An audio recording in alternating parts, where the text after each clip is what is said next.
Friends, आज आप लोग के लिए टॉपिक लेकर आए हैं कार्ल मार्क्स का द्वंद्वात्मक भौतिकवाद।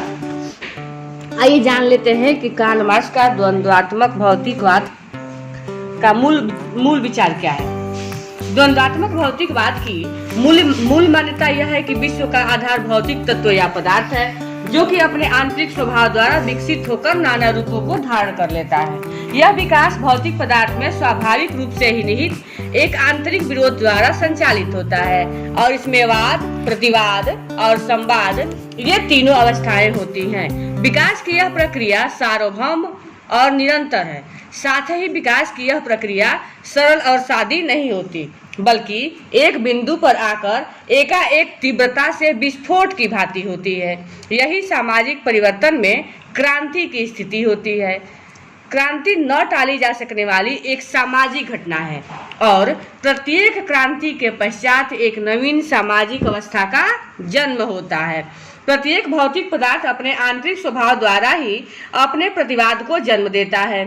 इसके फलस्वरूप जो संघर्ष वाद और प्रतिवाद में होता है, उसमें ही प्रत्येक प्रकार के परिवर्तन या विकास का समस्त रहस्य छिपा हुआ होता है। द्वंद्वात्मक भौतिकवाद का क्रांतिकारी स्वरूप इस रूप में भी हम देख सकते हैं, प्रकृति के माध्यम से देख सकते हैं। जैसे उदाहरण, माता की प्रसव पीड़ा के बिना बालक का जन्म नहीं होता। क्रांति परिवर्तन शिशु के जन्म के समय समाज रूपी माता की प्रसव पीड़ा है। इस प्रकार प्रत्येक समाज और प्रत्येक समय में दो विरोधी शक्तियां वाद और प्रतिवाद क्रियाशील व गतिशील रहती है और एक दूसरे के साथ ये तब तक द्वंद्वात्मक अवस्था में रहती है जब तक इससे एक तीसरी स्थिति संवाद उत्पन्न न हो जाए। कि हमने पहले ही आप लोगों को द्वंद्ववाद समझा दिया है। आपने द्वंद्वात्मक का अर्थ भी समझा है और हीगल का द्वंद्ववाद भी समझा है। मार्क्सवादी द्वंद्वात्मक भौतिकवादी में हीगलवादी द्वंद्ववाद की कुछ छाया दिखलाई देती है और वह इस अर्थ में कि मार्क्स ने हीगल के द्वंद्वात्मक विकासवाद को तो मान्यता दी, परंतु उसके आधार या कारण को अर्थात आत्मा, निरपेक्ष विचार आदि के सिद्धांत को पूर्णतया अस्वीकार किया। अस्वीकार करने का प्रमुख कारण यह है कि मार्क्स का विश्वास है कि हीगल ने अपने द्वंद्ववाद में वास्तविक तथा प्रयोग सिद्ध तथ्यों पर बिल्कुल ध्यान नहीं दिया। मार्क्स का कथन है कि उस वैश्विक व भौतिक दुनिया की हीगल ने अवहेलना की जिसमें हीगल रहते हैं और जिससे उन्हें हृष्ट पुष्ट बनने तथा जीविका पालन के अन्य समस्त साधन उपलब्ध हुए, जिसके फलस्वरूप मस्तिष्क के साथ उनके शरीर का अस्तित्व बना रहा तथा उनके लिए दार्शनिक विचार व्यक्त करना संभव हुआ। साथ ही हीगल उस दुनिया को भी भूल गए जिससे उन्हें अपने विचार तथा उससे संबंधित नियमों की अंतर वस्तु प्राप्त हुए थे। यह तो वही वास्तविक दुनिया है जिसके कारण हीगल का वर्णन संभव हुआ। परंतु हीगल ने तो यह बात मान लेने की भूल की कि उनके दर्शन के कारण ही दुनिया संभव हुई है।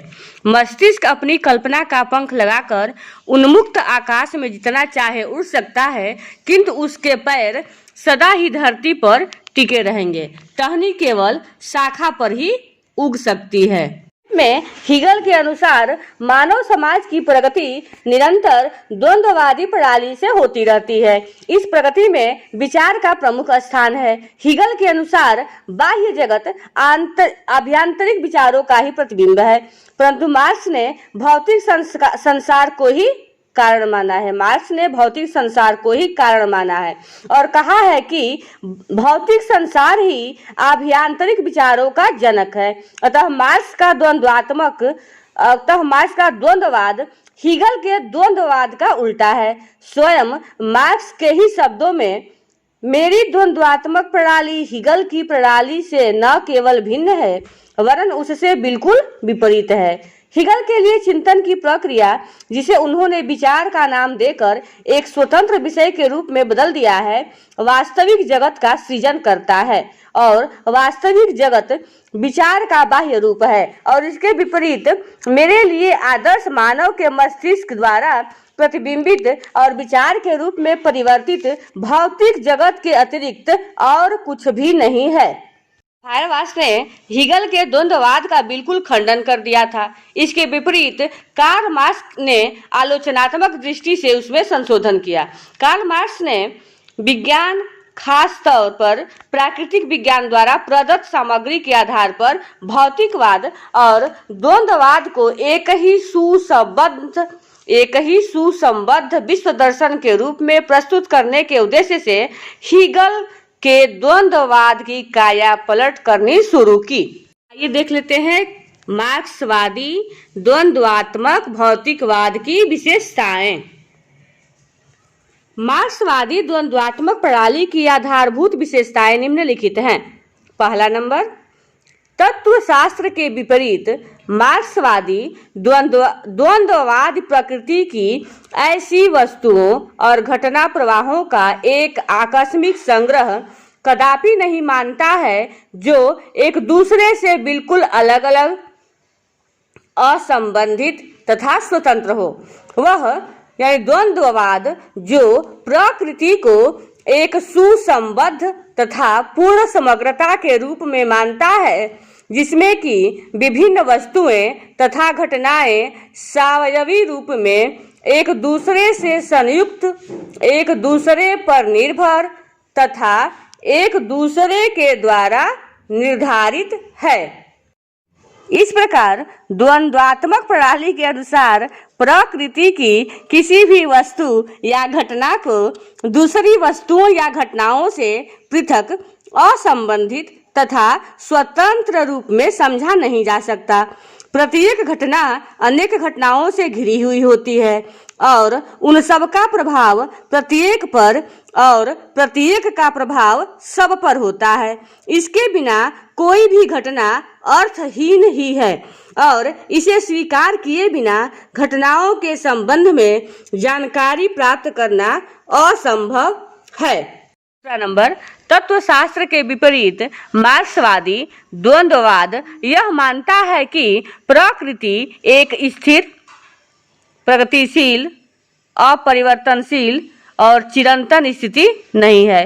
प्रकृति तो निरंतर कार्यशील, परिवर्तनशील, नवीन, परिवर्धित तथा परिमार्जित स्थिति है, जिसमें कुछ चीजों का सदैव उद्भव और विकास होता है तो कुछ चीजों की अवनति और विनाश।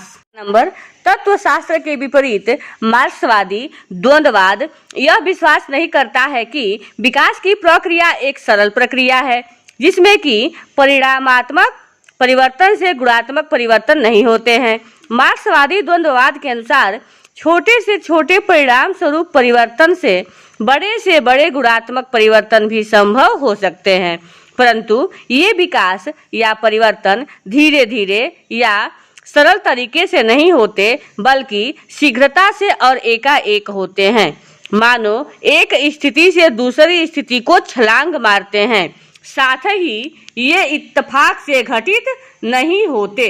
परिणाम स्वरूप परिवर्तनों के संचित होने के स्वाभाविक परिणाम स्वरूप होते हैं। इस प्रकार द्वंद्वात्मक प्रणाली यह बतलाती है कि विकास की प्रक्रिया को एक चक्रवत गति के रूप में न समझना चाहिए, अर्थात विकास की प्रक्रिया केवल उसी की पुनरावृत्ति नहीं है जो कुछ पहले घटित हो चुका है। द्वंद्ववाद के अनुसार विकास की गति निरंतर आगे बढ़ती हुई ऊपर चढ़ती रेखा की भांति है। वास्तव में यह तो एक पुरानी गुणात्मक स्थिति का एक नई गुणात्मक स्थिति में बदलना, सरल का जटिल होना और एक निम्न स्तर से उच्च स्तर की ओर आगे बढ़ना है। परिमाणात्मक परिवर्तनों से गुणात्मक परिवर्तनों का होना एक दो उदाहरणों की सहायता से समझा जा सकता है। हम पहला उदाहरण लेते हैं पानी का।